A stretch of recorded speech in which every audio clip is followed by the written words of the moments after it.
Houston, we see you on a stereo. Conspiracy, lies, truth, helping you understand the lies of the world and see the truth of the Bible. Welcome to Celebrate Truth with your hosts, Robbie Davidson and Pastor Nate.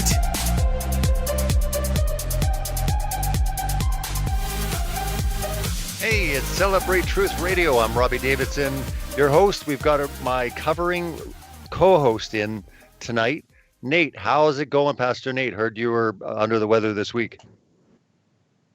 Might be really under the weather. Yep. No, I'm good. I had to turn down the volume. I was listening in on the site. All good. Yeah, man. I was last couple of days, I was about ready to throw in the towel, but in the last 12 hours, I turned a corner and starting to get my energy back and my voice, most importantly. So glad to be here, and it's snowing outside, but whatever. Oh, wow. Well, it's I know it can be quite something when you get sick like that. It seemed like you missed the big panel show that we did, looking over the creation guys. I was really bummed about that, man. Oh, I'm sure. But anyways, you didn't miss much. Most of us got a headache watching it. We literally got headaches watching it. So we definitely will talk a little bit more about that. But have you had a chance to actually watch it? No, I haven't watched the quote documentary, but I did watch the show that you guys did. And so I think I got some pretty good insights based on what you guys shared. And yeah, well, I'm sure you got a really good idea of what they addressed in their documentary. Mm-hmm. It was an anti-flat Earth biblical documentary that came out, and I think out of the 2 hours they spent about 17 minutes on the Bible. And the rest was just, it went from bad to worse as far as how ridiculous it got in a lot of ways. But I know that our guest tonight, he's going to be in dialogue with them about possibly bringing them to a conference that he's going to be putting on. So, while we're talking a lot about the different things that are going on, our special guest tonight, he's been putting on conferences for the last 3 years, Take on the World. Him and his wife put them on. We were all able to meet for the first time last year. That was the first time meeting you, Pastor Nate. Yep. So it's pretty cool to be able to have him on, because this is where it all kind of began for you as far as, everything. And we've talked about in previous shows, talking about your story and how shortly after the conference, you were fired from your church. So, this is a pretty, rebellious type conference, I guess, because, it can get people fired. Like, what do you think about that? Oh, man, I tell you what, it was a shock to me, but looking back on it, we got we've been 6 months past when I got fired. So that means there's less than 6 months to go for the Take on the World 19 conference. So. And I understand that you've got some things in the works, possibly coming out with your first book for the conference. Are you still shooting for that timeline? Yep, I'm still shooting for that. I've had some deadlines here recently on a couple of the things I've been working on, including Canon Quest with Michael and Maria Solomon. So I wanted to finish those up. And of course, then I got sick all week, so that put me behind. But I'm going to finish up my taxes on Monday, and then I'm back to making sure I make some steady headway on the book. So I don't know why you're not taking my advice. I told you over and over and over again. I'm like, don't worry about the IRS. Just who cares? Who cares? Who cares about the IRS? I mean, the IRS, don't have to be bothered by them. I mean, they're just a big pain, right? Yeah, sure. Definitely. We were having a good laugh about that. Yeah, that's one thing you don't want to do is go against the IRS. And now, if they find out I'm a flat earther, they'll probably be, targeted further. That's right. Well, let's get into flat earth conferences and so much more with our special guest tonight, Chris Bailey. Are you there, Chris? Can you guys hear me? We can. All Loud right. and clear. We're Thanks good. for having us. Yep. It's great. It's great to have you here. And just thought we'd start off the show by maybe giving a little bit of background information, just how you came to what you're doing now with the conferences and also even with biblical cosmology. Yeah, boy, that's kind of a loaded starting point. I could start. Let's see. Well, I'll take it all the way back to high school. How this topic even came really as something of interest was something that I've been around for quite some time. The high school that I've been a part of, My wife was a part of the school system since she was in kindergarten. I started there when I was in 10th grade. So I was rather new to this. And it was an independent fundamentalist Baptist school. But they had a wonderful science teacher, one of the meekest men, humble men, and loving men that I've met. And he happened to be our homeroom teacher that year, and he was the Bible teacher, but he was also the science teacher. So those were his two areas of expertise, the Bible and science. And when we got into the science portion, we started to learn for the first time in my life something that Liz had known because she's had him as a teacher, I believe, since she was in 8th grade. Me and Liz are a little bit different in ages. And if those of you who don't know, Liz is my wife. And she's the better half of a show that we run called Biblical Health. Maybe you guys have heard of us from that show. We were on Now You See TV. Yep. And now we're on our new channel, Take on the World TV. But so back to the story, I started to learn about geocentric and geocentrism. And I started learning things like the earth does not move. The earth is the center of the universe. So everything that I've always had as a basis of pretty much basic science was pretty much thrown out the door. We were learning it not only from biblical perspectives, but we were learning the science that was behind it as well.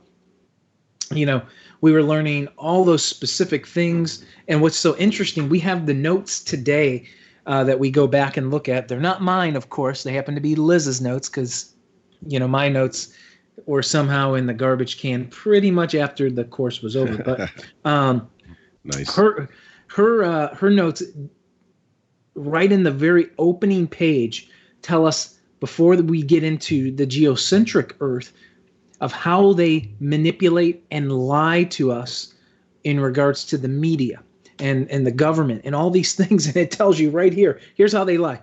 TV, media, newspapers, videos. Right here, this was the very aspect of the curriculum, how we may be misled to believe falsities of modern sciences.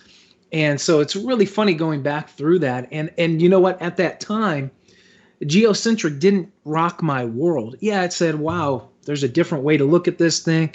The Bible teaches something different. But it didn't change me to jump into the word and be part of it. It didn't do that for any of the students. And coming and researching this area where we're at in Ohio, especially the Cleveland area, this is sort of the mecca for the modern rise of geocentricity. So just to give you guys a little bit of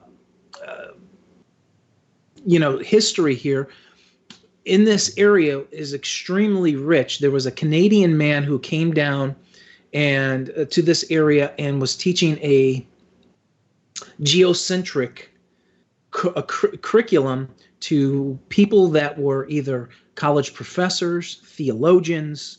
We're not just talking about the run-of-the-mill people. He was reaching good, godly men that were in the sciences and revealed to them the geocentric, stationary, center of the earth model. Now, keep in mind, this was not flat earth. This wasn't enclosed cosmology. This was an aspect of the truth that we now know. And we had professors of things like Baldwin Wallace University, which was from Case Western University. There's a man named Gerardus Biot, who's the head of one of the biggest and the only geocentric publication that was published right here in Ohio that went around to the whole entire world. And this was being pumped out of Cleveland State University. And we're talking about the head of astronomy programs. These men were full-blown geocentric. So it was amazing, and I know, and I haven't had a chance to speak to my science teacher now, but I know after what I know about this area, he had clearly gone to their conferences, their get-togethers, those things where they were teaching this. And most people don't even realize this. I don't even know if you know this, Robbie, but long before you put on history in the making, FE 2017. Back in 2010, they put on the world's first geocentric convention in Indiana, which included all these men from Ohio. Dr. Sungenis was there. So there was a lot of people that were part of this growing movement. And this is just one aspect. So, they may see that we're at odds with each other, but they were instrumental in even just getting out some of this information of what we know what the word teaches on the earth movement. And so I encourage everybody, if you're having a hard time sharing this topic with someone, talk to them about the geocentric earth and lead them to a website. It's not flat earth information. You're not going to get it at all, but there's some really instrumental keys that you can learn from this. There's a website called geocentricity.com, and through that website, you can get all working of that college professor that was here in Ohio, head of astronomy of some of the most prestigious schools, Case Western Reserve and Baldwin Wallace. So this is where I have these roots in, and this, we're talking about mid 1990s. So I was well astute in knowing that of this geocentric model for quite some time. So when, flat earth popped on the scene very, very early on, hearing that the earth doesn't move, that we're the center of the universe, just clicked to say, I already know this. This is already something I know. I already have seen it in the scriptures. It's not a mystery. So you're one of the 1% that didn't laugh at this when you first heard about it. Absolutely not. I mean, Nice.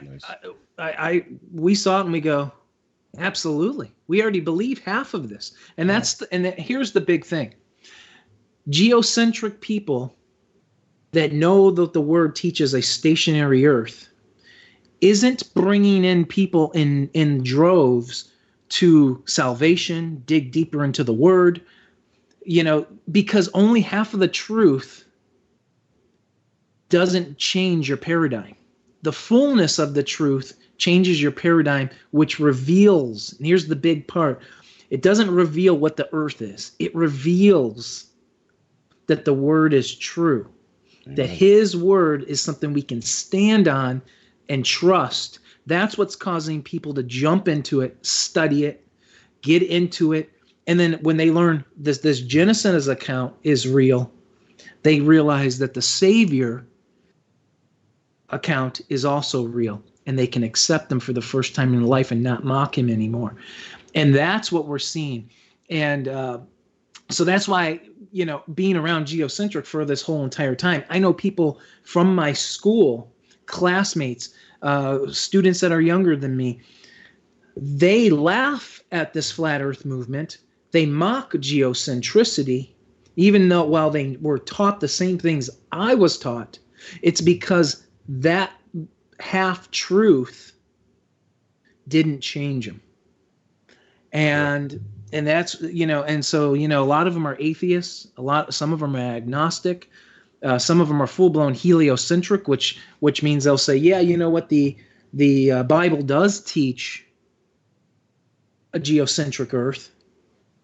So the heliocentric model, according to the Bible, is half true and half wrong because it's clearly not flat, but the Bible clearly teaches that it doesn't move, right? So, we've got two dynamics here. We've got science is half lying to the geocentric people, and the Bible's half telling the truth. And then, on the flip side, you've just got this weird dynamic where we go, no, the word is true, and these false sciences of today, these manipulative sciences which they are, they have nothing but falsities with some truth sprinkled in, most likely, to lead to their falsity. So yeah, that's where we started with this. So I didn't laugh at it. Are you aware of any other places other than Ohio that was teaching geocentricity? Because before flat Earth, I never even heard of the word, right? So I never ran into anyone that was teaching, geocentrism. I'm just curious to know in your research if you found anyone else, maybe in the States or in the world that was teaching this. Yeah, for sure. Well, remember that the guy that came down, his name was Walter Van de Kamp, and he was Canadian. So he was right up there with you, Robbie. And he was a Bible believer and a man of science, and could reveal these things that we're talking about 1960s here. So yeah, when they did that conference, I mean, Cleveland became the Mecca, only not just because it was, that we were teaching it a lot here in the state, but all the main players were coming out of this area. But as the years went on, you start to see, Indiana, you start to see so many other different teachers, so many different sects. I mean, if you start studying deep enough, you'll find, there were the Jewish rabbis that are full-blown geocentric. I mean, obviously we don't have to go and we're talking modern times here.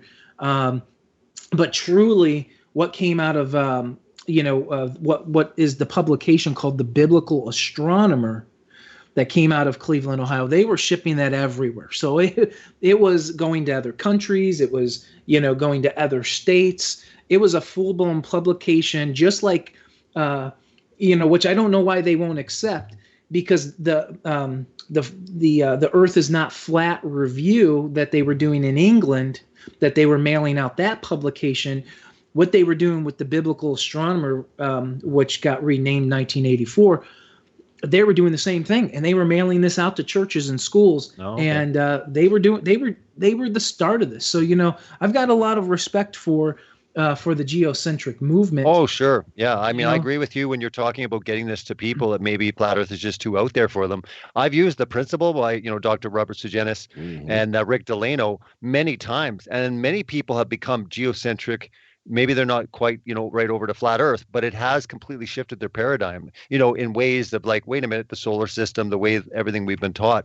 So I do agree that it's a really great way to introduce, this topic. There's a few great ways to do it. I believe through the moon landing, Antarctica, but also geocentrism. I think it's very profound. All the scientific research that's been done on that topic. But leading up to, this, flat Earth and enclosed cosmology, what was it though, that basically came out? Was it a video? Was it a friend? How did you hear about this first? I think it's, for most people, it started obviously with, Rob Skiba. I think we can all say pretty much a very similar story. Obviously right at that time when he started talking about it, I said, wow, that doesn't seem to be so strange. I remember talking to Liz really early on about it, and she's like, really, huh? And it wasn't something that we argued or battled or anything about. That's when he went on to, that he was listening to Gonza's show, that Mark Sargent went on to that show. And right from there, it just kind of snowballed. And look, I mean, we were already at that point of, not trusting what we've been told. Pretty much for us, it all started with a small little documentary to further go down the rabbit hole. It was called, and it's still on YouTube, it's called What Lies Behind the Curtain. And we're talking about a paradigm shift of us, being Bible believers, being in Christian bubbles our whole entire life, just newly married and just trying to figure out things in life. And we saw this documentary, and it was probably the most eerie 2 weeks of our life, no doubt. It could have caused us to do two things. And I look back and see that where we have people who look into conspiracy theories, it causes them to do two things. One, it causes them to go so deep down the rabbit hole that their whole life is nothing but a conspiracy, and they're wanting to prep and they're wanting to do all these things, which, we had all those feelings right in there. But then on the flip side, the other thing that it can do is draw you closer to him and allow for that trust and that fear to go away. Allow yourself to start to trust in the Father. And that's what it started to do over time. And the things that were very scary, biblical end times, all of those things, we started getting deep into them, whether they were exposing of the music industry, which eventually led down to 9/11, which just snowballed till we got to Nephilim. And by the time we get to Nephilim, we had seen so much things already, and we knew that the truth lied in the Word. And, right when you get to flat Earth, after having a basis of we've been lied to, Satan is the adversary of this world, controlling master. He's got full control of everything we see. Not that he's in control, but he's granted control of this world, right? And so, we already had that basis, that knowledge, and we already had a geocentric background. So by the time we heard flat Earth, with all of those other things, you go, what more can they throw at us to change our paradigm, right? There was nothing. Yeah. And so it doesn't, to be honest, it's not that weird of a topic for us, because they've lied to us about everything. I mean, if you're out there believing that, vaccines, eradicated polio, you haven't done any research. Mm-hmm. You don't know that it has been reclassified, or talking about the hygiene aspect. See, these are things that the average person, they don't have their paradigm shifted. And when they hear flat Earth, they go, whoa, why would they lie to us? Yeah, correct. The pattern comes when you've already been known, you've been lied to. Yeah. And when you can see that you've been lied to, of course, right here, flat Earth just fits right in that boat. Yeah, it just kind of fits in altogether. No doubt about it. Yeah, no, absolutely. And so then all of a sudden, what prompted you and your wife to think about doing conferences on many of these topics that you just mentioned? Yeah. When is our first break, guys? Oh, at the top of the hour. You got lots of time. Yeah. Okay. So, getting to Take on the World. So those of you who don't know what Take on the World conference is, it is a full-blown biblical conference. How we promote it is not as a flat Earth conference, not as any one type of conference. It is a conference rooted in the Word. It's a biblical conference addressing topics that you're not going to hear about in church. Things that the mainstream media won't, not only the mainstream church won't touch. We feel obligated to share those things to reveal the truth of the Word, and that we know we can stand on it. So that's what the conference started as. And so, to get to that point, just to tell my root, the roots real quick in how we even got there, which is quite an amazing little short story, which I'm going to try to wrap up very quickly. It all sort of started,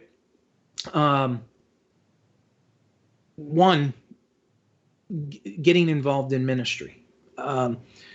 Right after high school, and then right around 1999, I believe it was, we got the opportunity to be youth workers in our youth program. And what our roles was organization, was planning events. And so we did that for 15 years, where we planned events, where we, orchestrated everything down to, going on big, trips, missions, all sorts of things over the years for youth ministry, from, parental slips, doing everything, all the really, detailed things that you do in a youth program. That's what we did. And we learned, that we had a talent or a gift in that realm. And that led us to our next stage of life, which was, looking into health, which eventually turned into looking into biblical health. And that's where we eventually steered off to our show, Biblical Health. But while we were at our, working in health and nutrition, we started our own business. That business went up really bad. Left us in financial disarray, which was the most vital aspect of where we're at tonight, or today financially, because it caused us to lean on Him, trust Him, break us completely, and open new doorways. And that led us to joining a company. But I'm going to go back just really quickly on that note before I come back to that story. Is during the times of the youth ministries, I also happened to manage a Christian hip hop artist. And this is actually very crucial to the story of who I met, the individual that I met, forming Take on the World. And so getting back to the nutrition aspect is, we still work in that industry. We still do that. That's our day job. And working for that same company, we started a company. And you can go to the Take on the World conferences page on Facebook and see our full history, because we haven't deleted anything. We're not ashamed of anything we've done in the past. But we started a company, not for profit, just like we are now, just to get out the word on health. And we had all sorts of cancer doctors and all sorts of different professionals come out to our events. And we did these in Ohio and Tennessee. And that company was called Completing Your Health Puzzle. But the whole time we were putting on these health events, something was stirring at us. This is the time we had started learning all these other things. And we knew we were called to bring in, very early on, we knew we were called to do this health conference, but do a biblical conference. That was always the call. It was health. So it was health that spurred you on to do Take on the World. Well, it was doing the health conferences that steered us to say, we knew we were called right then. Hey, we can put on, we could do it in a youth group setting. We can organize 100 kid events. Then it started to putting on a couple hundred, health conferences around the country.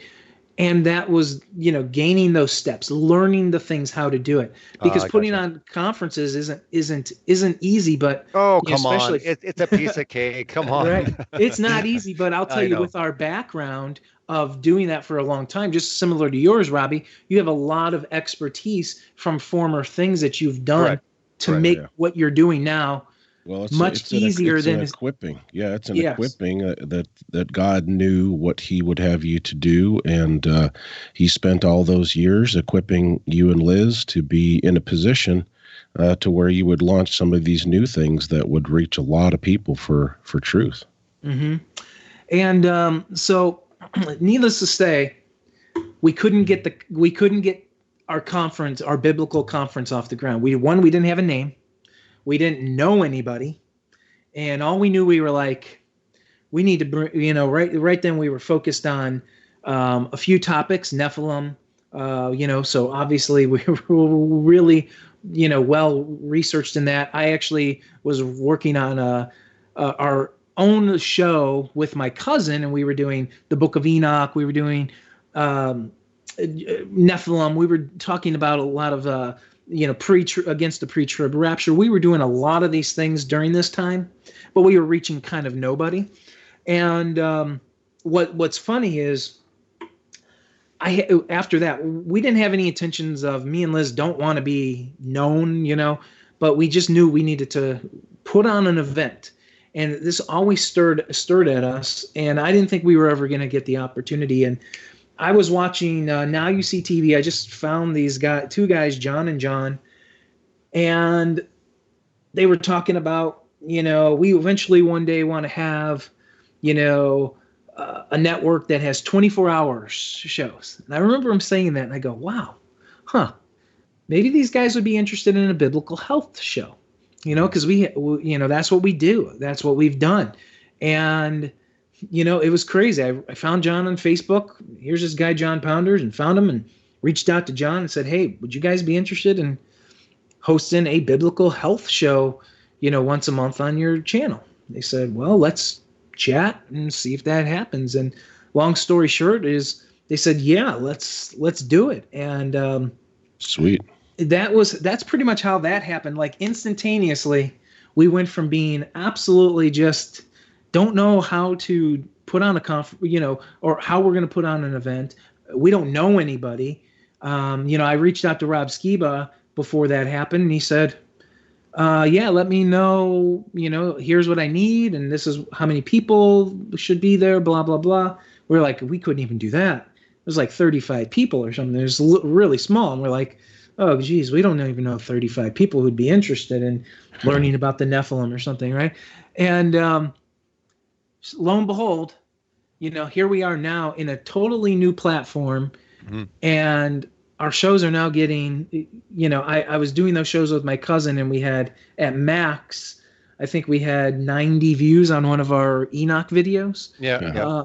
And I'm going, our first show, we were like 4,000 views really quickly. Nice. We're like, whoa, people now are emailing us and asking us questions, and we're helping people. Whoa, this is really odd. And I mean, the way that happened so fast, was definitely a God thing. It wasn't, and obviously that's how this story will continue. But we've been on Now You See TV, and they were promoting a conference, and the whole time we were on the early years of Now You See TV, they were promoting a Passover conference called Blood on the Doorpost, and it was a conference in Kentucky and or Indiana. It was in Indiana, right on the border, somewhere in between there.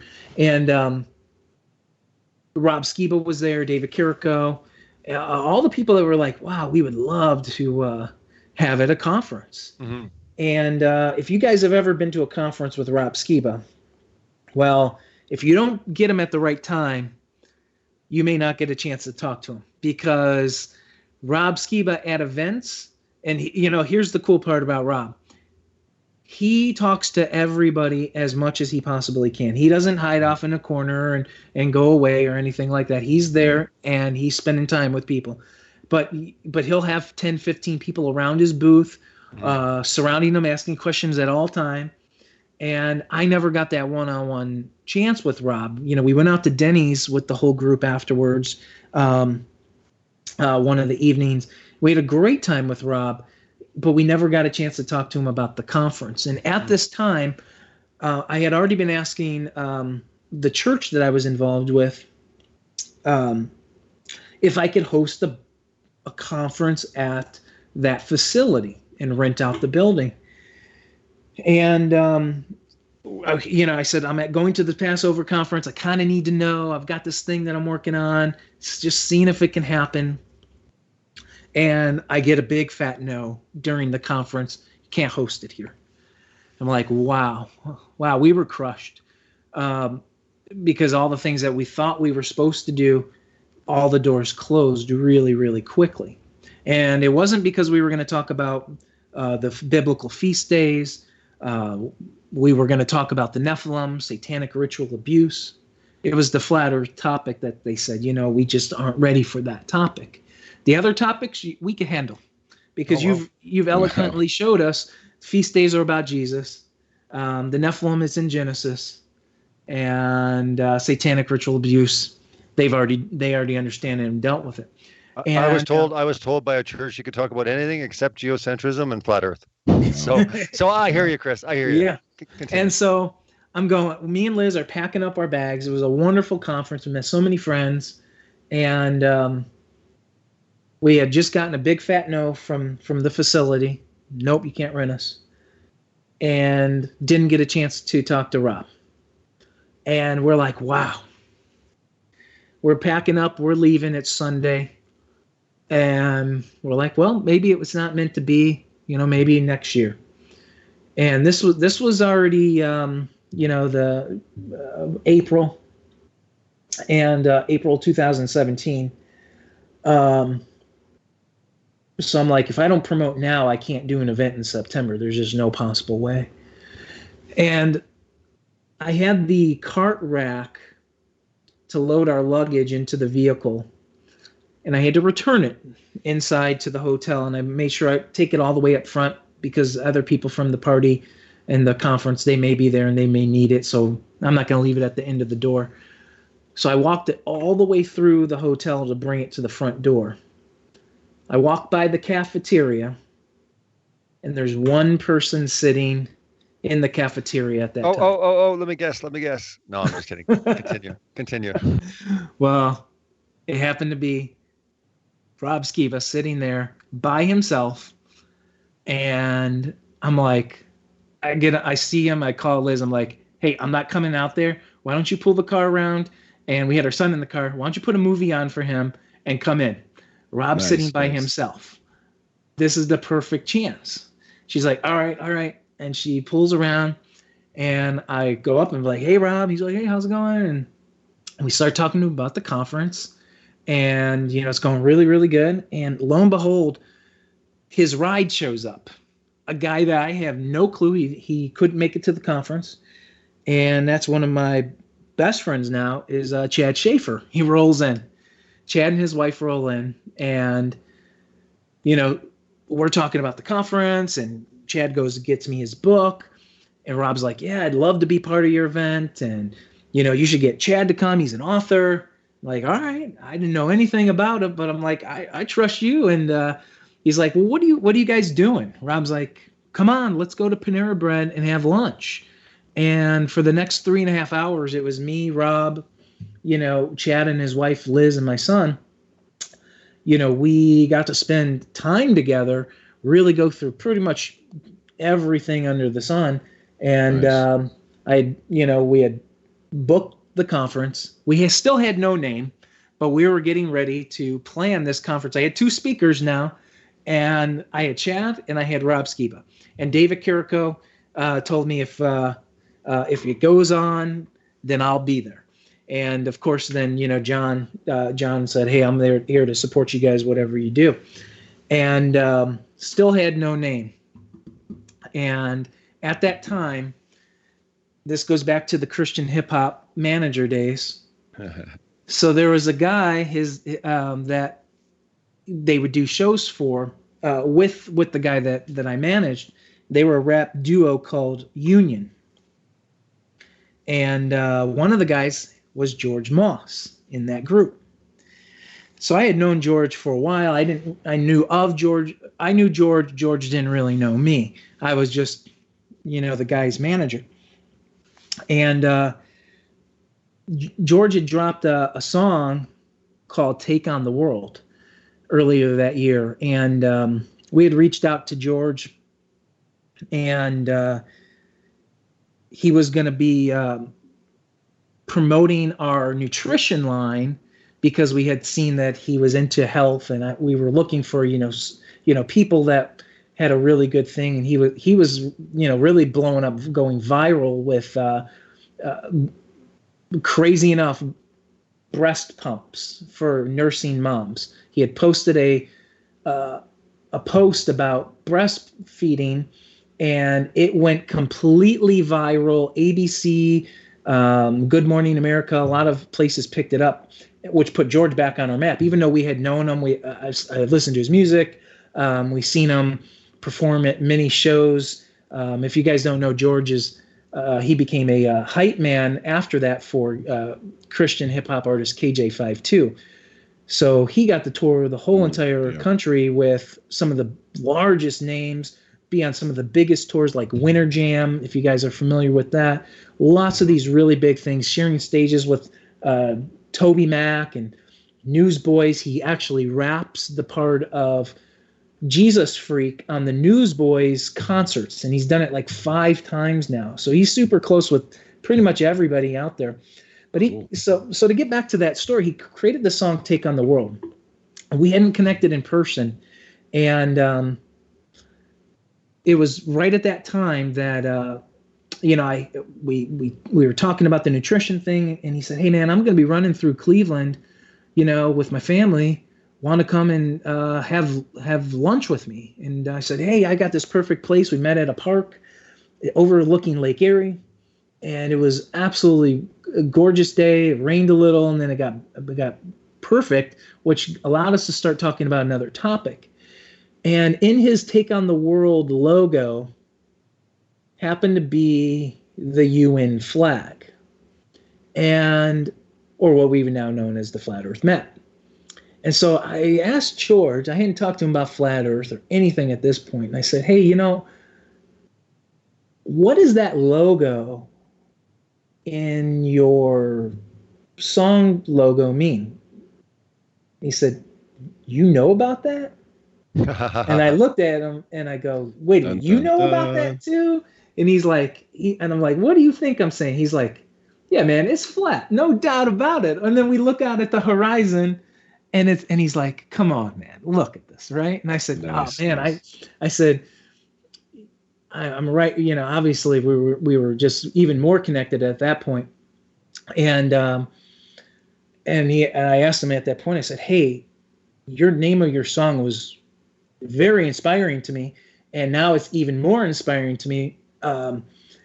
I don't know, would you let me use your name and branding for the name of the conference? And he said, absolutely. And that's how we got to Take on the World. If I wouldn't have had any of those connections, probably any of the just even startups of the like you said, Nate, the equipping years to even have the confidence to put on an event. First year 2017, we had about 300 people with a bunch of kids, 75 kids additional. We had a really great first year turnout, and we had just an absolute blast. And that's really how we got our real grassroots start to this conference. And hopefully it's been inspiring to others to put on events in their states and do the same things, and just really show the truth, whatever topic it is. Just reveal the truth of the word and allow people to see that truth. And so we're really diverse. We have so many different things. So I'll give a quick plug here. So if you're going to listen later, but check out takeontheworld19.com. We've got something for everybody, a topic for everybody, a program for every age. It's like something like 30 speakers this year. Yeah, we'll probably end up with about 35 speakers, Wow. 75 sessions, and tons of fellowship. So yeah, just be prepared. It's on a. But I'll tell you this: you may get fired for attending. I can attest. Yeah. Pastor Nate can attest to that. Yeah, it's come at your own risk, that's for sure. Sometimes, but that's a wild story. So they, Rob Skiba, Chad Schaefer, but even getting into all those people, they've pretty much been staples since the very beginning. Like they've been part of your conferences from day one. Absolutely. Yeah. It's sort of like a little alumni group.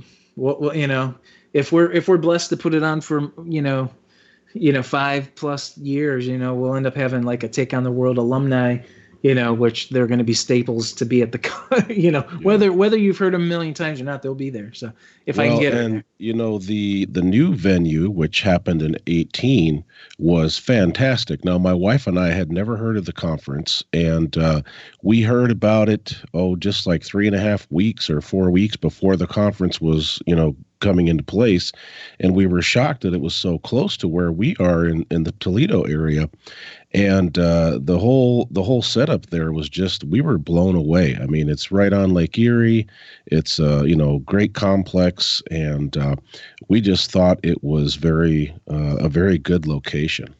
Oh, that's great. Yeah, it's a fantastic location. Like I said to you the other night, Chris, it's like a retreat. It's like a vacation. It's it's all in one as far as just all the activities and just the location, and like you mentioned, the fellowship and hanging out, the campfire, and there's just so many amazing things about Take on the World. The first conference you did, what type of facility was it? That was a summer camp place. So Okay. we kept that same. It was really a dump. Let's put it that way. We're very gracious. The grounds were beautiful. Rustic. Yes, the facility was probably 70 years old. Wow. And so it was a little rundown. What they do at that camp, they service special needs.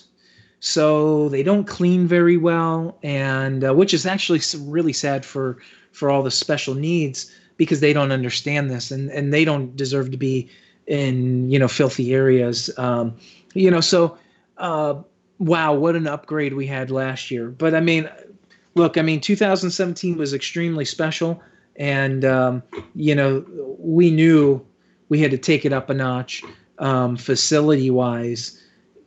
Just to match what was going on at the conference. Have the we had a sound system that that had tinfoil on it.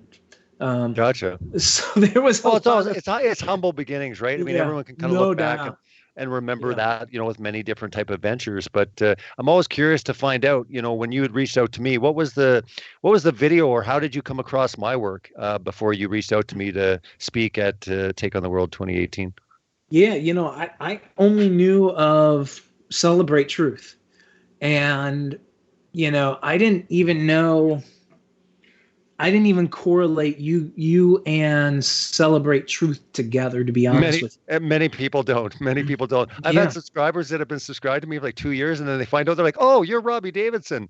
Oh, you're Celebrate Truth." I'm like, I don't hide my face that much. I mean, I show my face, but it is funny how many people, still probably haven't even associated the two together. Yeah, well, I would say, when a good friend of ours, everybody knows Tony Stover, at least us three, we do. He was good friends with Brian Mullins. And so we had already known, like what you guys were doing in regards of Scientism Exposed 1. We heard about the documentary really early on. We heard about, the early founding of the Flat Earth International Conference, because you came out a little bit before us. We had launched a little earlier than we did, and we're like, we saw that and we're like, nobody's going to come to ours. But then again, we're not Flat Earth, so obviously we're like, no. I think we still have a different niche, and so that's how I kind of first heard about who you were, from putting on that event. And I think the first video I saw was, obviously I saw all your videos, but I think the video that I saw with you in it for the first time was from your other friend from Canada in his digital studio, when you guys were at a desk. Emmanuel, yes. The Controversy 7. By the way, he's closing in on 300,000 subscribers. The guy is just killing it right now on YouTube. But we still hang out. We unfortunately didn't kind of continue doing that show. We've always talked about doing something in the future, but we're so busy. Respectively, he just had a new baby. He just got married all in the last year. So there's been a lot happening in his life. But that's interesting. Yeah, we put out that Flat Earth and the Bible type show, and that is very intriguing. That's for sure. Yeah, I'm always interested. Like I said, I think it's fascinating for Pastor Nate, even his story, coming across the global lie.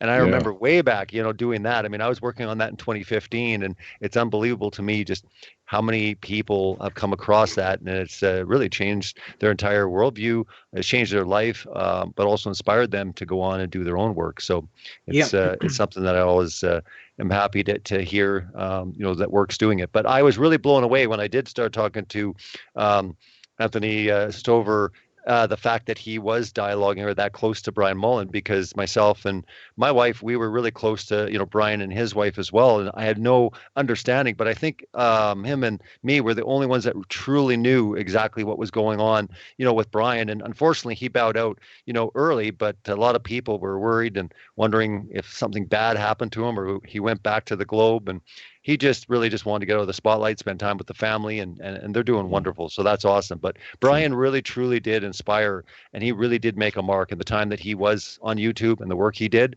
it still will live on. I believe, through history, he'll be remembered, because it really did inspire experiments, many people coming forward, with that. So as far as like your other speakers, how did that come about? Because again, when you're not dealing with 5 or 6 or 10, you're dealing with like 20 and 30 and 35 speakers. That's a tremendous amount of people. How do you how does that process work for you?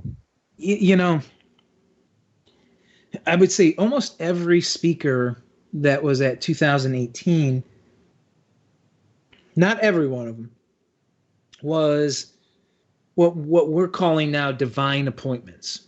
And that's what happened at the conference. Everybody would show up, and they would meet somebody, and it was just like this divine appointment that they were, look, Nate was meant to be there to get fired from his job to do the work that he's doing now. Sure. Maybe you're struggling a little, Nate, but hey, right there, you were called obviously to do something. I mean, that was a divine appointment to be there. And just like with all the speakers, that's pretty much the process. We don't, it's not like we sit there with a big list of people on a board and say, who's supposed to be here, who's not supposed to be here. This is the guy I like.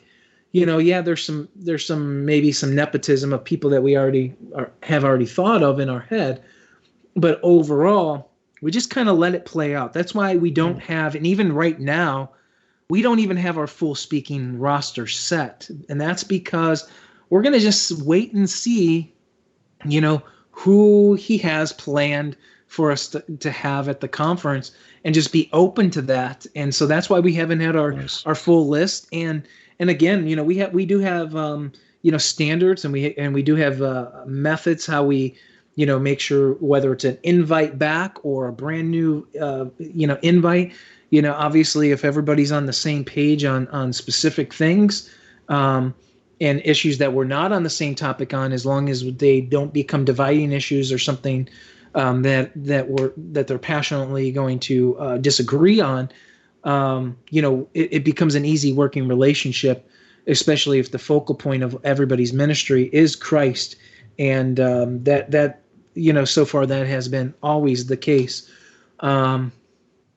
So yeah, that's kind of the process. There's not really much of a huge process of how we do that. We kind of just meet them, talk to them on the phone, and either let them pray about it, we pray about it, or sometimes we both say, yeah, let's do this. This is, you just know when it's right after meeting someone and listening to them talk for 2 or 3 hours. You kind of know, yeah. And I could probably vouch, every speaker, we've all had those conversations, if not in person, but over the phone. So, and then we've carried on those relationships. The only negative part to putting on a conference is knowing so many people, from guests and speakers, and creating relationships with everybody. Is that the fact is we don't have enough time in the day to spend with everybody, and there's so many people that we just haven't touched base with for 2-3 months because we just don't have the time. And, there's just, it's almost impossible to do that. When we're talking about last year, 500, attendees, 600 attendees with the kids, it's just really difficult. And we've met some great friends, but we almost feel really guilty that we can't, spend time with them and, pray with them or just learn about what's going on in their lives. I think people, are pretty understanding of that, just the amount of people that you're managing and stuff. So, I want to talk a lot more here in hour 2. Let's get into some of the subject matters because you are bringing a lot of diversity into your conference. You mentioned the central theme of, we're doing this all for God's glory, and obviously Jesus is the main thing, but we want to get into, some of these topics that are causing a lot of division, unfortunately, and just get your perspectives, on it. I know for me and also for Pastor Nate, there's many topics that are, very well explained by you, and you have a great, elegant way of really piecing it together for a lot of people that might be on the fence or that maybe they're opposed to some of these topics. So let's get into hour 2 right after this. You're listening to Celebrate Truth Radio. We'll be right back.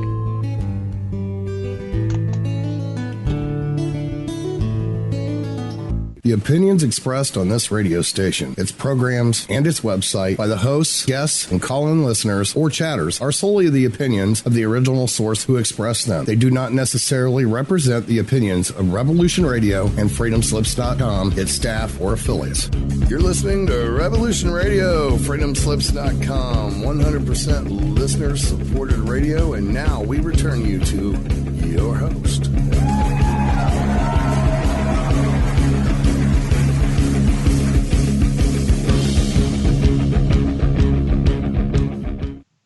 Welcome back to Celebrate Truth Radio. This is hour 2. I'm your host, Robbie Davidson, my co-host, Pastor Nate Wolfe, and we're joined with our special guest tonight, Chris Bailey, organizer of the Take on the World conferences. The first hour, we talked a lot about how him and his wife, to doing these conferences. This will be his third one this year. And we're going to get into more of the topics that are going to be discussed at Take on the World and that happen throughout the years.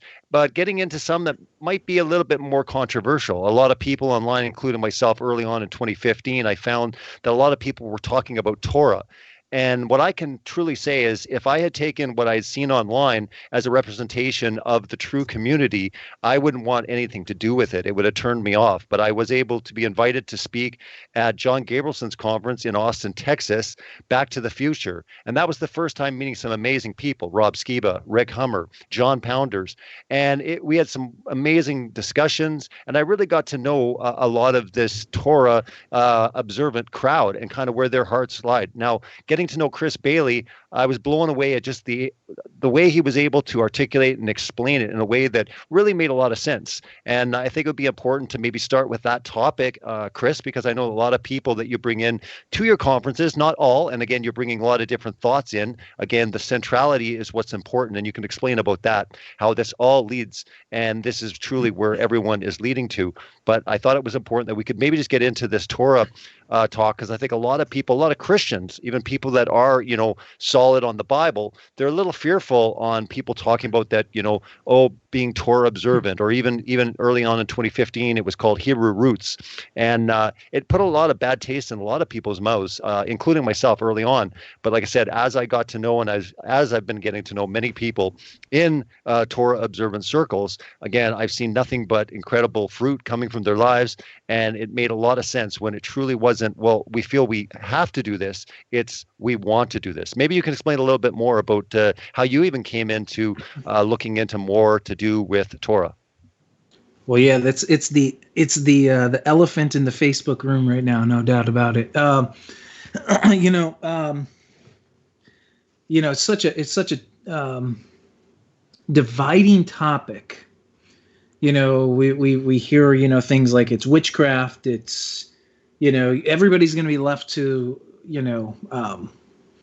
everybody's opinion on it. And you know what? Here's at the end of the day, what I'm going to encourage everybody to do is to seek it out themselves and, pray about these topics, pray about how we handle these topics. But, first and foremost,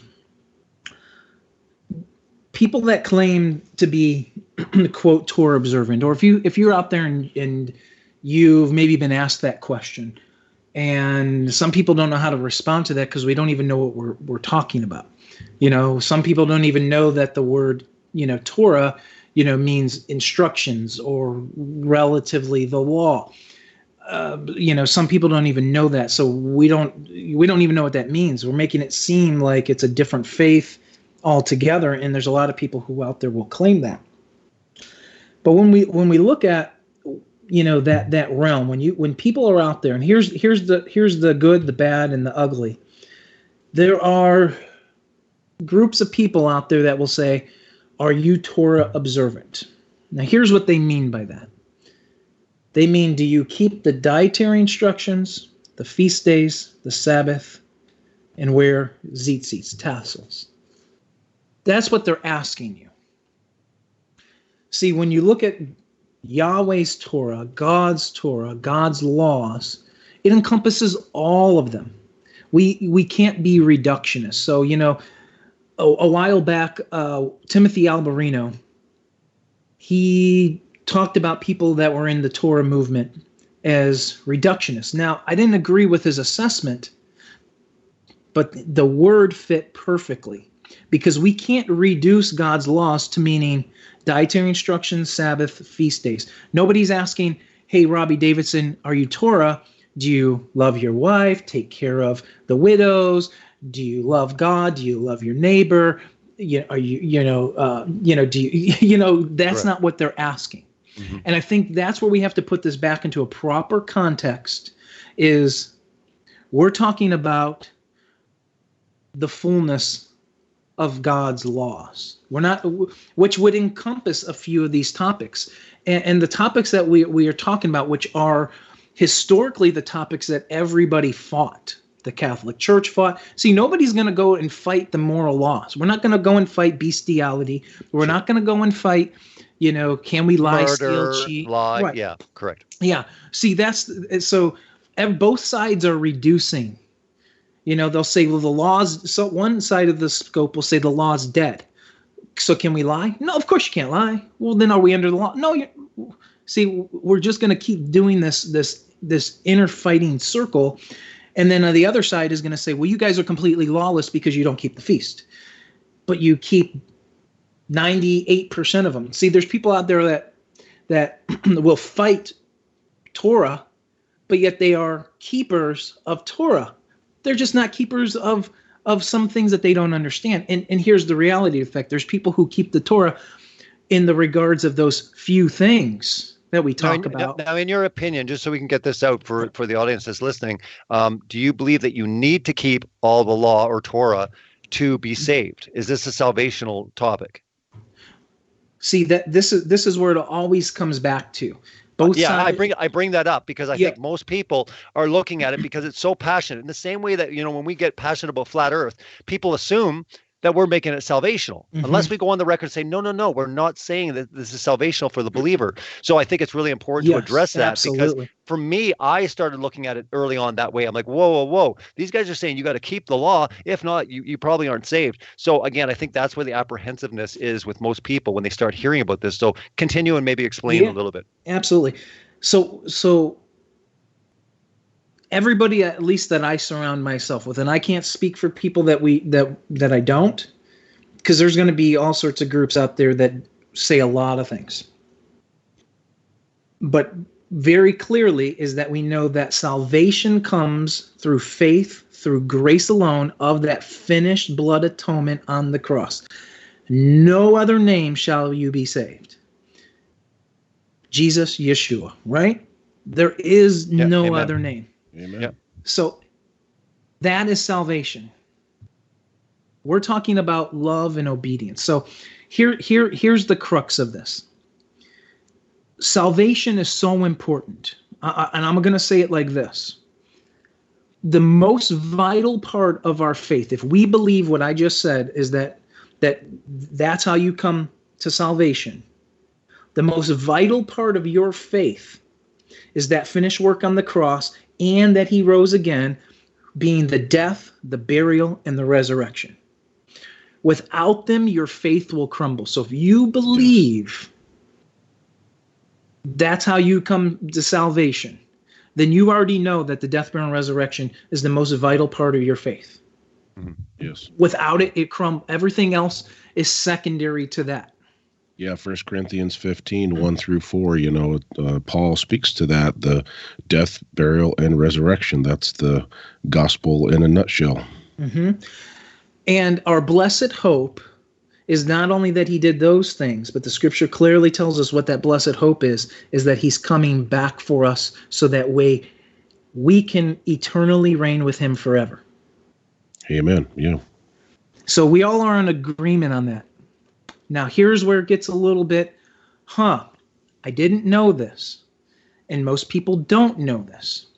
When you go into the book of Genesis, as we all start to with cosmology, we get to Genesis 1:14, where it talks about the creation of the sun, moon, and the stars.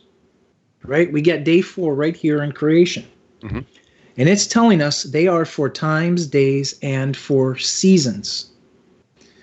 The word for seasons, go look it up, pull up a lexicon, and you will see that the word there is the moed, the moedim.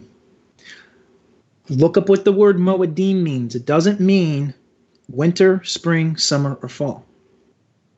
It means his appointed times, his feast days.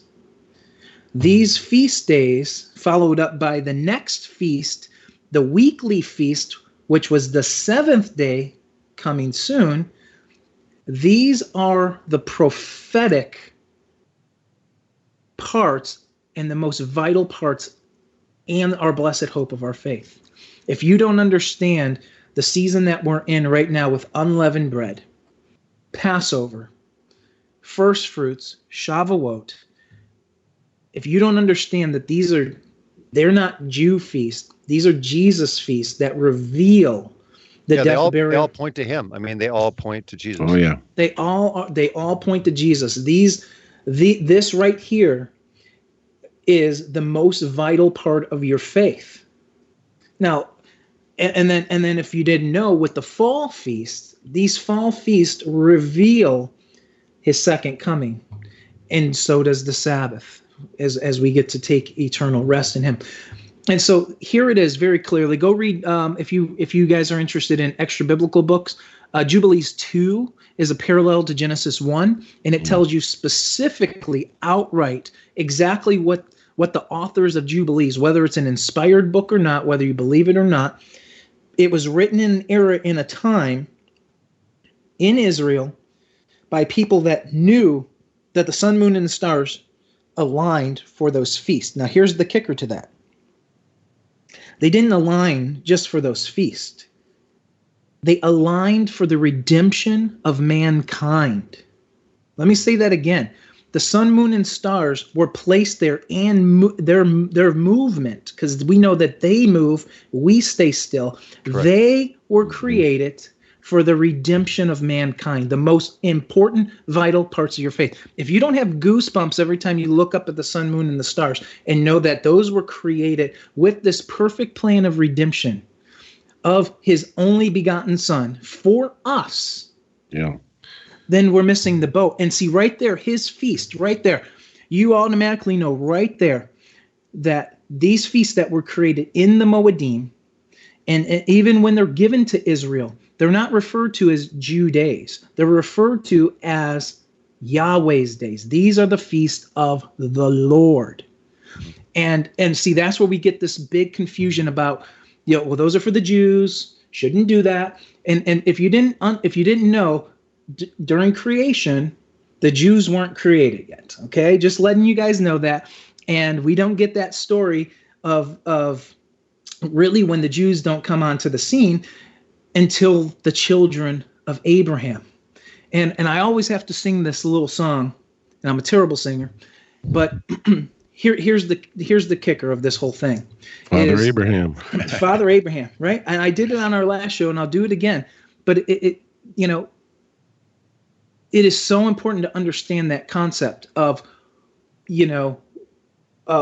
these things, because as we sing these songs in schools, it says, Father Abraham had many sons. Israel, they were called Israel, and many sons had Father Abraham. Israel, I am one of them. Israel, and so are you, Israel. So let's just praise the Lord. Right arm, left arm. Okay, so right here we sing these songs, right? And it teaches us that grafting in of Romans 11, Ephesians 2, all of these passages scripturally that tell us this. When we start telling these are Jew days, here's a very interesting thing. What do we know about Judaism? They reject the Messiah. Correct. Yep. These days are about Jesus. They're about Yeshua. Okay? So why would these days that the Jews do keep, why do you think these days are really for them, or do you think they're for people that are in the Messiah that know? And that doesn't mean, and so we have natural born, we have messianic believers, we have all sorts of people, but every person these feasts can be for. Now, is it salvational if you keep them? Absolutely not. Well, there's a veil, as Scripture says, and that's the big difference. Is there are some that would consider themselves Jewish but would not believe in Yeshua as the Messiah, and they are doing these things out of tradition. And of course, they would say, "Well, we are Hebrews, we are of Abraham," so they would continue it on as a family, as a tradition.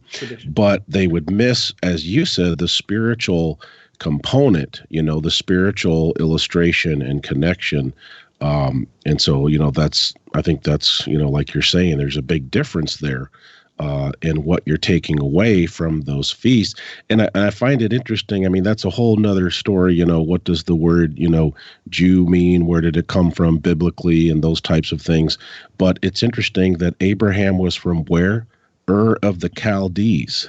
Mm-hmm. So he was a Chaldean. So it's quite interesting, how that actually began, the Jews actually began, out of the Chaldeans, or, what would be considered, in some ways Gentiles. So I find that interesting how God has used all kinds of different, folks in different ways, but ultimately it comes down to, are you his chosen people?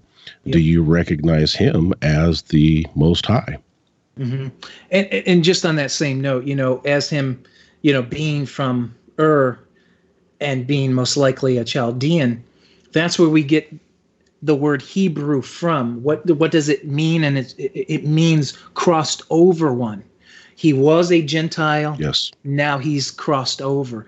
Good point. And here's the other aspect is his lineage, Israel, his children, right? We had Judah, where the Jews come from, the Judites. So we have all these other 11 tribes, right? Which is interesting when everybody wants to put us in this Gentile camp.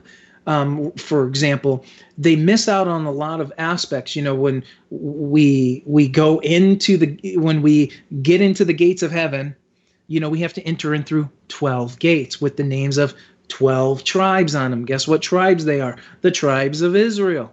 Well, where's the 13th gate of the church? The Gentile church. Where are we getting in at? It's all these misconceptions. And then we start to say things like, these feasts aren't for you. And that's what I'm so passionate about is at least the aspect of these feasts being directly in creation in the sun, moon, and the stars. He didn't put Christmas and Easter into the sun, moon, and star alignments. Mm-hmm. And I'm not going to tell you what you can do on those. That is totally up to your choice and your realm. And Easter has basically the death, burial, and the resurrection. It just has some things that I may not agree with. But am I going to judge the next person for what they do? No. And here's the big part. Is everybody's on a journey in their walk, in their faith, in their understanding. Yes. Mm-hmm. And if somebody's in a different place, here's the big ticker on both sides of the spectrum, guys. That's okay. Mm-hmm. It's okay. It's okay. Mm-hmm. I don't answer for what my brother does. I answer for what I do. I answer for what my house does. I can't, if we're going to cause division with our families, over certain topics, I can't come over because you celebrate this and you do this, and you control what you can control. Be a witness to them. Show them love. If you're, and you have to go on your conviction based on your study of Scripture, prayerful consideration. All of those different things, and like you said, some of us are in different stages of studying various topics. And, some folks like myself have come under fire by, certain groups of people because they say, oh, Nate said he's studying out some issues of Torah. He's studying out some teaching about Torah. And but it's not just Torah. You can look at all kinds of different subjects. Some of us, you could take any number of, out of 10 different subjects, and some people maybe never heard of that yet, or they haven't had a chance to go through it. And so we have to be patient with people and allow people the journey, because the struggle and the growth is an important part of that to help us in our own conviction. If we just say, oh, well, so-and-so made a video on this, they've researched it out, so I'm just going to swallow in a 2-hour video what they've researched, and then I'll just form an opinion. That's not Bible. We got to be Bereans. We have to study to show ourselves approved. And ultimately, as you pointed out, Chris, we are to please God. We're to please the Father and not man. And so we have to make sure that our consciences are clear that we've done that. And Pastor Nate, if you got a call and someone said, what are you doing? I'm studying. And they said, what are you studying? And you said, I'm studying God's law. Who's going to be like, raise the alarm bells, right? I think it's because it's Torah. People kind of freak out, right? Torah, what's that? What's that, right? But really, like you mentioned, it's instruction. It's God's law. I mean, these are the things that I think terrify people because it's labeled Torah, right? That's where kind of the disconnect I see. But even it seems exotic, because it's not a word that they necessarily use. And the thing is, as you guys have all pointed out already, there are in any group of people, you're going to have outliers. You're going to have some people that can be very legalistic. And unfortunately, I would agree with Chris, and I know, Robbie, you agree too, that the majority of the people that we have known personally and on social media that would associate themselves with Torah or whatever, most of those people would agree with Chris's statement that salvation is only through the blood of Jesus. But because some folks have encountered, someone who is very legalistic, that becomes the label. And when you paint everyone with a broad brush, whether you're talking about, Christianity or any number of subjects, it's really unfair. And so what has happened is some people have painted Torah with a broad brush, and other people who follow them just swallow that and say, oh, okay, that must be it. But they don't, they never take the time to get to know the folks personally and hear out, why do you believe this? How did you, start studying this? So Chris is an excellent example of someone who I believe is very balanced and considers himself, a whole Bible believer. It's no difference. It's no difference from us going to our brother, and because they believe in the heliocentric model, we call them a bunch of sun worshipers, right? So what I'm saying is, when it comes to people that are taking more of the Torah observant, and they're getting to the point where they're getting incredibly legalistic, and they're looking down on their brother, and they're saying what you're doing is evil and pagan, right? Yeah. In our hearts and what we're doing, there's nothing pagan about it. We're not putting it as an idol. We're trying to do it in remembrance of Jesus, right? Whether you talk about the holidays, even if getting into the Sabbath. And I want Chris to touch on the Sabbath a little bit, because I think that is the intro to this whole thing. This is where it becomes like looking down on other believers because they might be going to church on Sunday, right?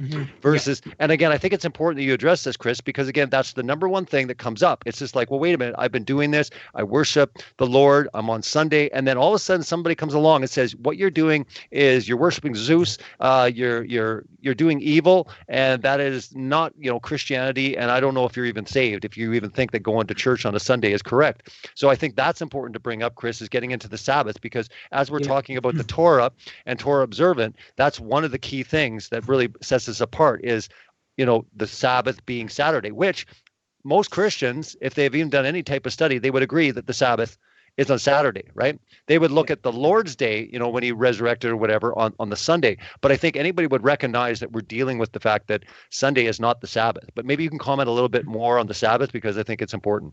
Yeah. But before I talk about the Sabbath, the one thing that I would like to share is, there's a big discrepancy in between Yahweh's laws and Jesus's laws. This is causing so much division. See, there's all these groups out there that are fighting for that Jesus is God, God is Jesus. And we fight different camps. Like the pre-trib model tells us that Yahweh has his bride, which is Israel. Jesus has his bride, which is the ecclesia, the church. If you have a Jesus that has a different bride because he is God, you may have a different Jesus. I'm not saying you do. I'm just saying may. And if you have a different Jesus who teaches contrary to what the Father taught, which is impossible to do if they're one. Correct. If you've seen me, you've seen the Father. You may have a different Jesus.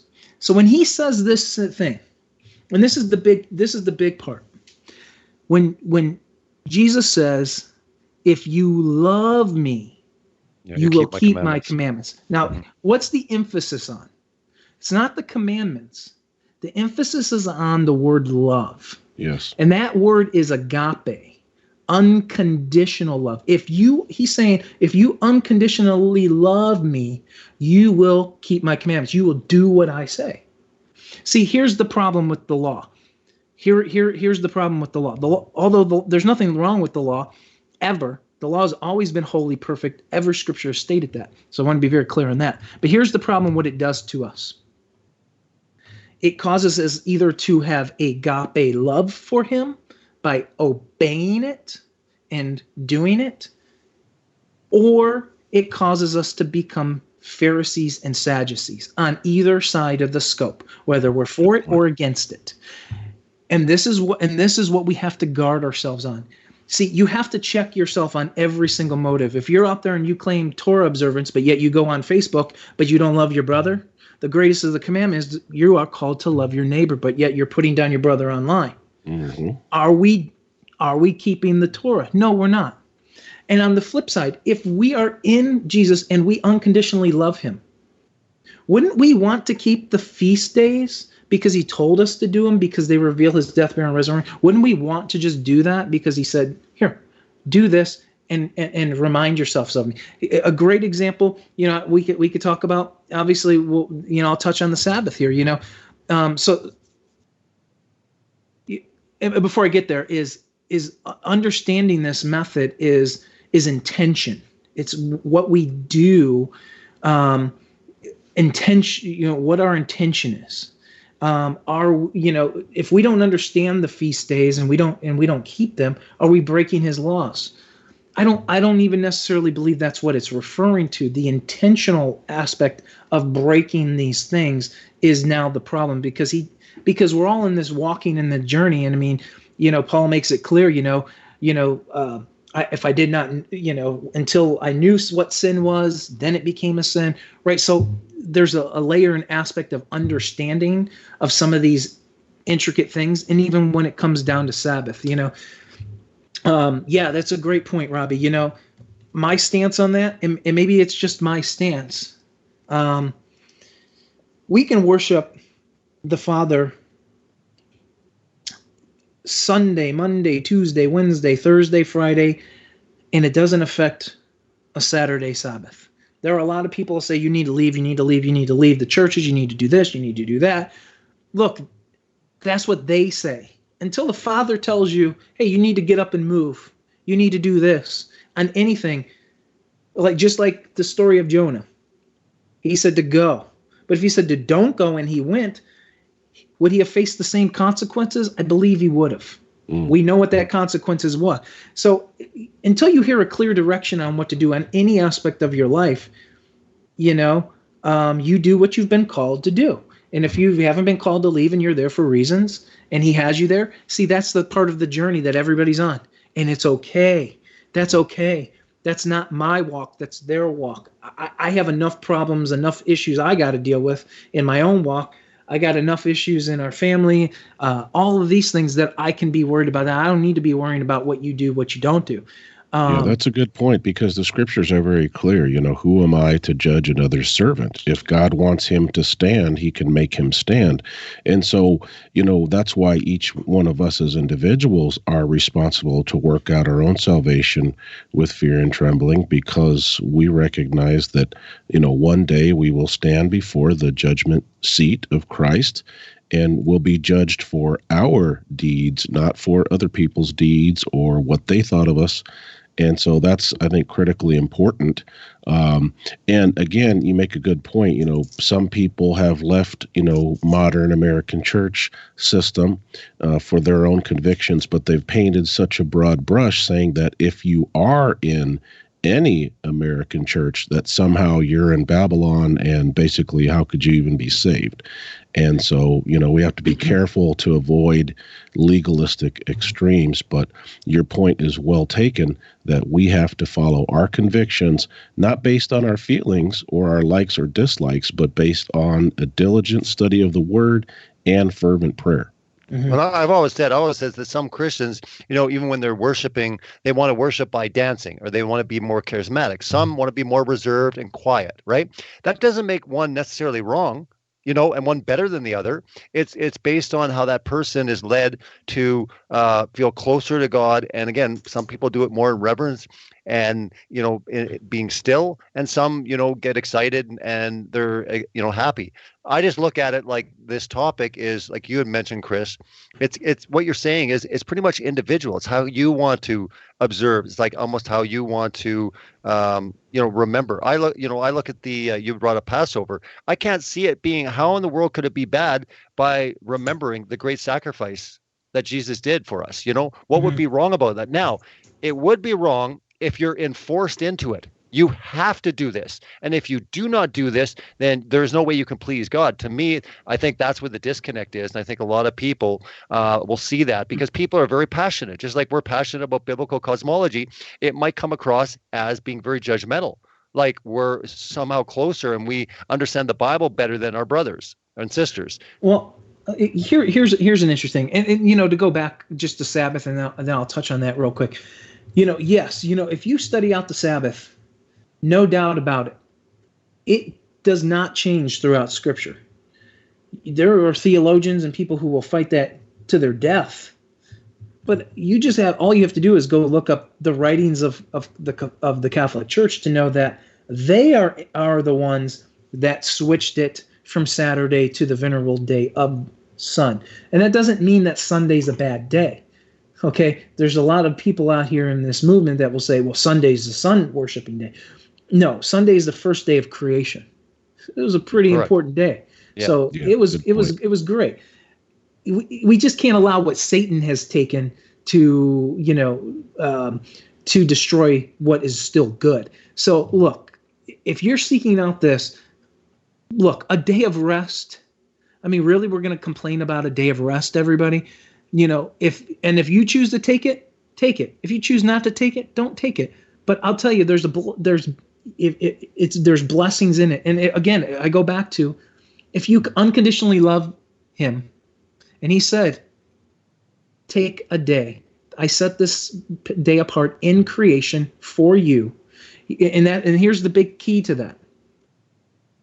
Sabbath was created for man, not the other way around. It is a blessing to us. We don't serve the Sabbath. The Sabbath serves us. So if you want a day, and here's what that day should do for you. It means a lot of things prophetically. And you can learn a lot of that at Take on the World. Alan Aguirre will be talking specifically on the prophetic meanings of all these things. But very clearly, is use that as a day to strengthen the relationship with your family, your walk with the Father. Make it a day holy. The commandment starts off, look, we can debate whether we have 9 commandments or 10 commandments. There's 10 commandments. You can throw out that there's 9 and throw out this odd one, do whatever you want with it. There's 10 commandments. And it starts with remember the Sabbath, which means it's already been there, which we know it's been there because it was created during the literal 7 days of creation. So right there, we know it's there. Yeah. Where were you at, Robbie? Because that just threw me off real quick. I had a point to what you were saying before. Oh, I mean, we were just talking about the Sabbath because, again, this is an issue that people divide over all the time, right? They'll divide into camps and saying you're wrong for going to church or worshiping on Sunday. Yeah. And you have to do it this way and get out of the pagan system of the Catholic Church. And you were addressing that. Yeah, no, there was another aspect there too that I wanted to touch on. I mean, look, this whole entire topic, my suggestion to everybody is stop reducing it to you think what it means. And then the people that are walking in it, stop reducing it. There is a way to harmonize both camps that believe in this death, burial, and the resurrection is our only way to salvation. Mm-hmm. And then an aspect of obedience and love. And look, when it comes to things like the dietary instructions, I can tell you all day, and I can tell you this. I have not one issue teaching the dietary instructions of the Bible to thousands of customers at our company every single year. When they ask me for my health advice on what foods they should stay away from, I can lead with, get rid of your sugars, your inorganic, ingredients, genetically modified foods. Then I can talk about toxic meat. I can talk about meat in general. But when I talk about meat and toxicity levels and talk about parasite potential, I can talk about stay away from pork and shellfish and this and that. And guess what? I have not one complaint that somebody says that. The only problem we have with it is when we throw that, and God said not to do it. Correct. Now it's a problem. I can tell you scientifically up and down why that's not good for us. Why are we going to see? Here's the problem. We can debate all of these issues, and that is okay. We can debate whether we should keep this, whether we should do that, maybe how we do this. We can debate these things. But here's the big part is, why is there no, for the camps that fight this tooth and nail, and it becomes dividing issues, when clearly we're saying salvation comes through grace through faith alone, it becomes dividing issues because, and I fear that there is no fear of the Lord. These are words out of Yahweh's mouth. The one you claim is the one who created all. I mean, we're going to really sit here and say the creator of all things, who is my God, the God of Abraham, Isaac, and Jacob. He is the one and only true God, Yahweh, ever said something contradictory to us. Right? We're going to sit there and look, we can debate them all day. We can, say, maybe this era of dispensation isn't for us. We can debate that. But the very minute that you start saying things like, these things are witchcraft, these things came out of his mouth. These things were written in stone by his hand. Yeah. Yet we can't, that's what my fear is. Why? This isn't a dividing issue. It's a misunderstanding and an ignorance of it, but it is also a scare tactic, right? Mm-hmm. You don't want someone to, do their own investigation because you see yourself as the authority, and so you want to try to scare people away. That's maybe now's a good time to mention, I'm getting bombarded with Facebook Messenger video thumbnails that talk about the Noahide laws, and that's a whole nother subject. But people are equating the Noahide laws with God's law, with God's Torah, and that couldn't be further from the truth. And I would be the first to say the Noahide laws are a bad deal. They're more from the Jewish Talmud than the Torah.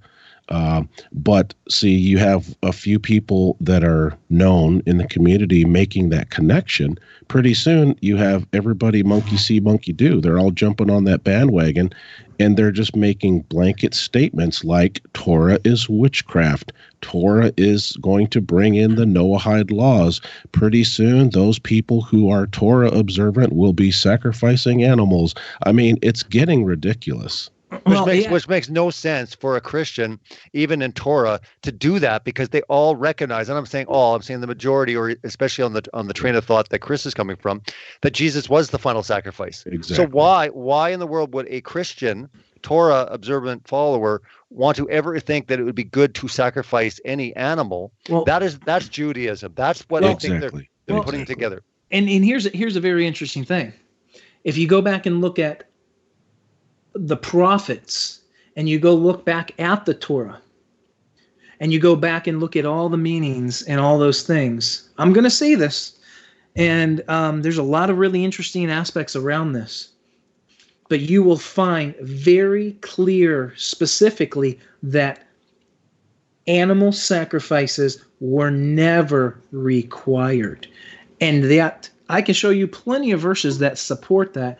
And yet nobody here is advocating that we ever even return to that system, when I actually has some really interesting, Dr. Pigeon has a really amazing teaching on this, where he goes specifically through the scriptures that tell us that these things were not required. And that doesn't come from my mouth, his mouth. That comes from the word of God that we all trust and believe to say is our final word of authority. So go study out that subject. It's quite fascinating. But, this topic, it does not need to be a dividing issue. It isn't a dividing issue amongst believers. We can all learn and allow iron to sharpen iron on these topics and learn from each other. Look, and I'll say this. Again, the law either will cause you to do two things. Because of your agape love, you're going to keep it and walk in it because he's asked you to. It's like, I give this really simple scenario. If you have a kid, I have a boy, and I tell my son, Go clean it. Go clean your room. What my response, what I really want in my heart is, okay, Dad, I'll do it because I love you. I got you. I'll do it for you. No, what he wants is, what are you going to give me for it, Dad? What are you going to do for me, Dad? If I clean it, I want this. I want a treat. I want a toy. I want something. It's not because he loves me. See, that's the thing. He's asking us that same thing. If you love me unconditionally, you're just going to do what I say. Correct. Yeah, and on the flip side, fear can be an opposite motivator as well. Like, oh, well, I'm only doing this because I don't want to get a spanking or lose my privileges. Or again, fear is also the absence of love, because the scripture says perfect love or complete love cast out all fear. So that's an excellent point. It's the motivation. And, that's why, God wants us to, he gives us free will because he wants us to desire, to follow him. And that's why David said, I delight in your law.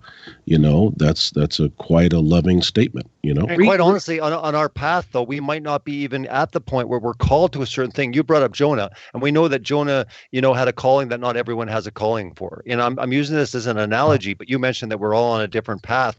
Maybe we haven't got to that point where God truly is calling us to something. And if we actually rebel against that, there would be a consequence, right? So you had mentioned before, earlier in the broadcast, talking about this is something individual in the sense that if you're being called, if you're feeling convicted, then do it. I'm at the point right now with all of this where I'm saying, look, I have a high respect for it. I think it's honorable that people feel that they want to do this in love, but they recognize that the fact is that this is not saving in and of itself. This is a response to that relationship they have, like you mentioned the illustration with you and your son. And that is the way you walk in obedience. I mean, I don't think any Christian that really understands fully the Bible would discount all obedience or the law. I mean, they can't. I mean, it's just impossible. But again, they'll get into moral, versus these other laws. And to me, if it's something that you are desiring to do and it's something you want to do versus you have to do or else, I'm questioning that you might not even have a relationship. That's where I think the rub is for most people. Yeah, well, here's the big part of it. We know that the law is spiritual. There is a spiritual connection that he's trying to teach us through these lessons of the law, of the letter of the law. That's why he calls us not to just follow the letter, but to follow the spirit of the law. We know when Jesus makes this very clear instance, and I'll go out on a limb and give a scenario here, but we know that when Jesus says, to look at a woman with lust is equivalent to adultery, right? I will tell you, when we look at the dietary instructions, for example, and here's the crux of the law.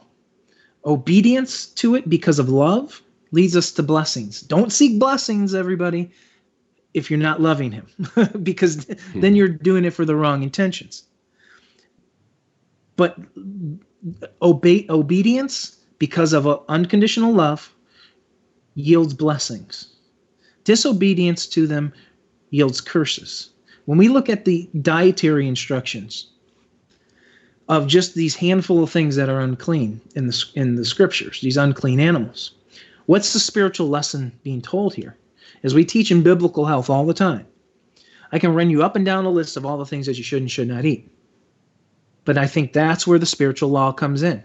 If we are consuming things that are harming to our bodies, we are not going to be walking in the blessings of true health, of true vibrance. And that's why we're so passionate about health, is he wants us to be, our bodies to be vessels, so for his work. And so for us to be healthy, to go out and do what we're called to do, to go out and make disciples, to go out and witness, to go out and share, to go out and feed the poor, take care of the widows. Torah commands. If we can't do that if we're sick, I know many people within every side of this community, Baptist churches that have, the smorgasbord of the most unclean food spiritually, whether it's unclean biblically, spiritually, it's going to kill the body. We're just prayed for Susie, who has cancer, but now we're going to have a smorgasbord of all the food that caused her cancer. And then on the Torah side, we're going to have the people say, well, as long as I'm going to check my checklist off of don't eat pork, shellfish, and this, I'm good to go. I can eat everything else. We're missing the spiritual lesson of that law, which is simply don't eat things, don't drink things, don't do things that harm the body. Be holy, for I am holy is what those passages say. That's what it said in Leviticus. That's where we get it, where they're referencing it again in the New Testament, comes from the dietary instructions, and it's the ending statement to it.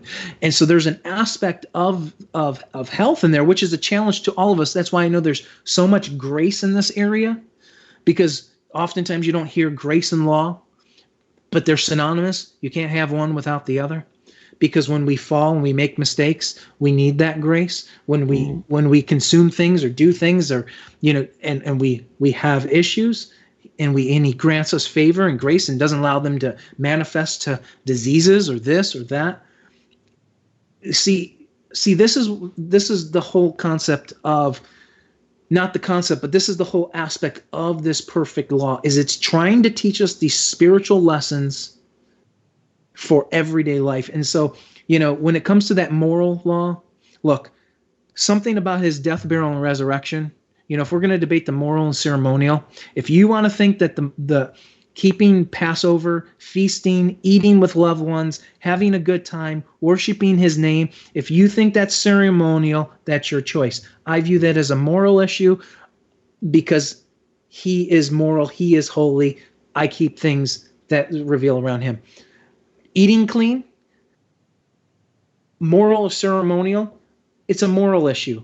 Just like gluttony is a moral issue and not a ceremonial issue. It's the same thing. Wearing tzitzits. Look, WWJD bracelets came out. It had the same, I'm going to sit here and say this, a lot of people won't like this, but it's the same spirit that's behind the tzitzits, because you wore it on your wrist to remind you to remember, what would Jesus do? This is how I'm going to respond. This is how I'm going to act. The same spirit that's behind that.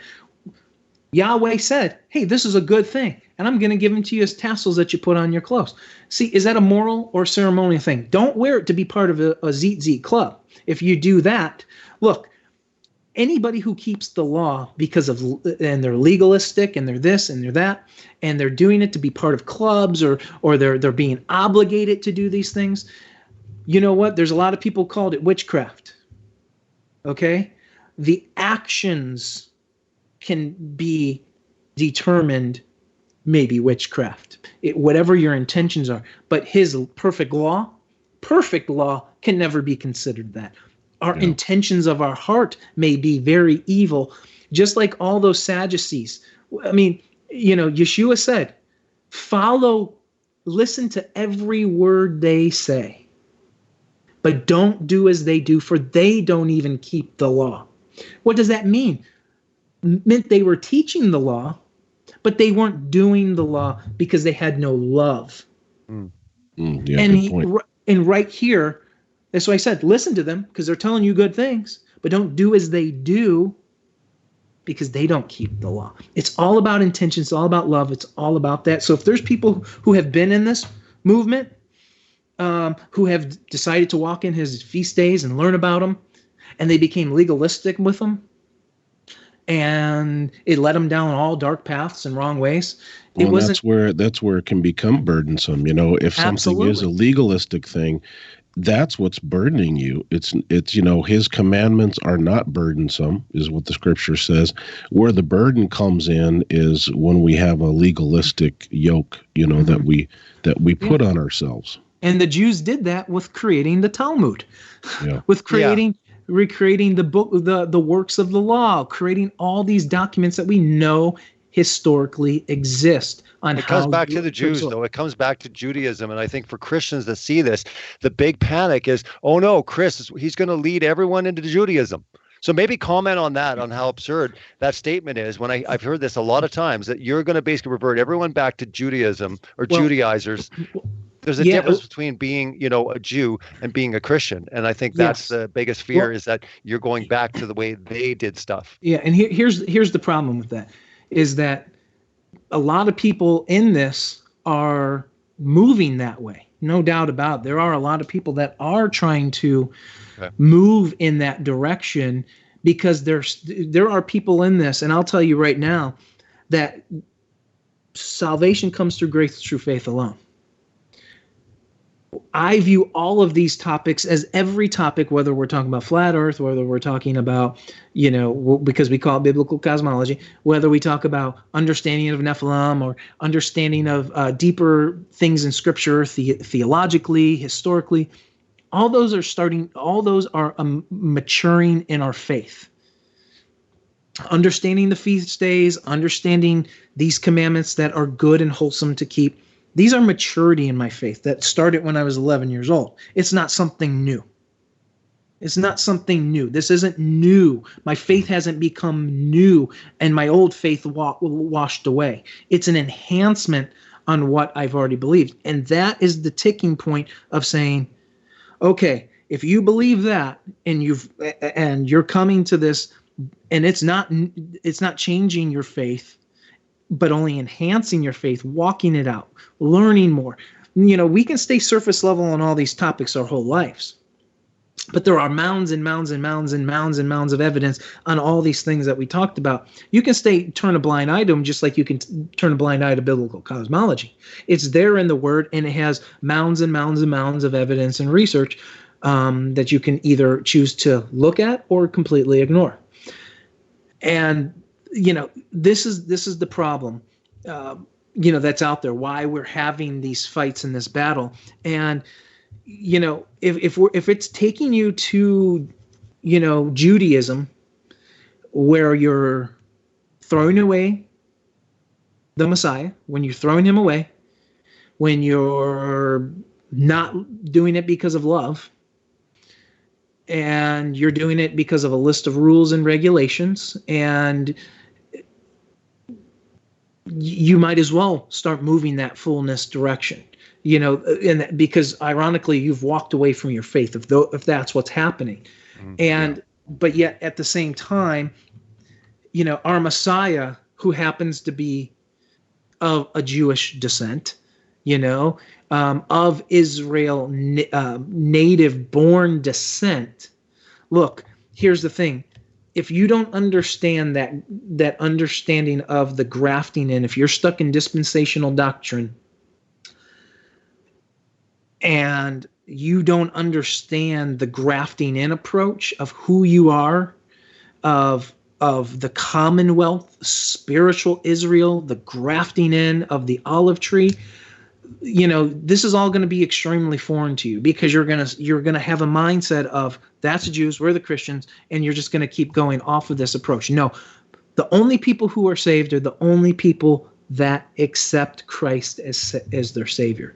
Mm-hmm. Salvation for the whole entire Bible, from Abraham on, as Paul makes it clear, Abraham was saved by one thing. Was it keeping the law? No. It was by faith alone.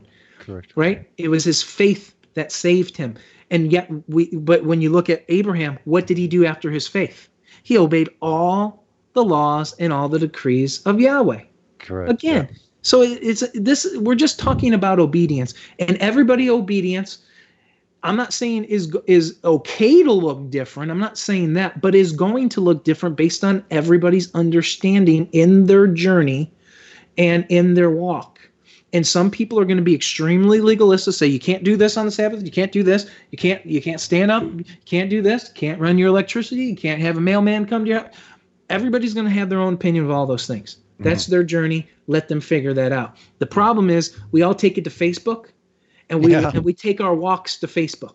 Yeah. And that's the problem. Why are we doing that? It's our walk in it. If you're convicted to do something, do it. A lot of people were convicted to throw out their TVs and their VCRs and their DVD players, back in the 90s, if you went to Independent Fundamentalist Baptist School. Mm-hmm. That's fine. If that's what your household did, good.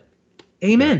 Yeah. Don't enforce it on everyone. Yeah, don't enforce it on everyone. So yeah, I think that's the moral of the story, is like, if you're convicted to do something, do it. But you know what? We're at end of this show. Chris, it's been amazing to have you on. Really quickly, do you want to mention a couple places where people can find you and some more information about the conference? Yeah, well, we just attacked the elephant in the room. The conference isn't like that. The conference has so much for you guys to offer. We do talk about all of these topics. We're so passionate about all of them, but we have a vast. We're going to have, like I said, 35 speakers. Yeah, I'll be speaking there. Pastor Nate Wolfe will be there. We'll be talking about such a diversity of topics. Biblical prophecy to satanic ritual abuse. There is a topic for you. And if you want to come learn these things in a loving way, nobody's there as a forcing or pushing it on you. Check us out, takeontheworld19.com. Bring your whole family, bring your skeptics, bring whatever. We have a full cosmology creation stage. So if that's the only topic you're interested in, you're going to get a ton out of it. We're working on having a debate there. So we have a worship night. We have Becca Shea coming in, national recording artist, George Moss. Go to the website. You're going to see all this. It's just going to be an absolute blast, an absolute fun time, and excited to have you guys. Yeah, it's going to be amazing. We had such a great time last year. I'm looking forward to this year again. Don't miss Celebrate Truth with Robbie Davidson and Pastor Nate every Saturday, 7 to 9 Pacific, 10 to midnight Eastern on Revolution Radio. They talk the Bible and how it exposes a lot of lies in the world with special guests, roundtable discussions, and call-ins from you, the listeners. This is not your typical Christian radio show. Celebrate Truth with Robbie Davidson and Pastor Nate every Saturday from 7 till 9 p.m. Pacific, 10 midnight Eastern on Revolution Radio.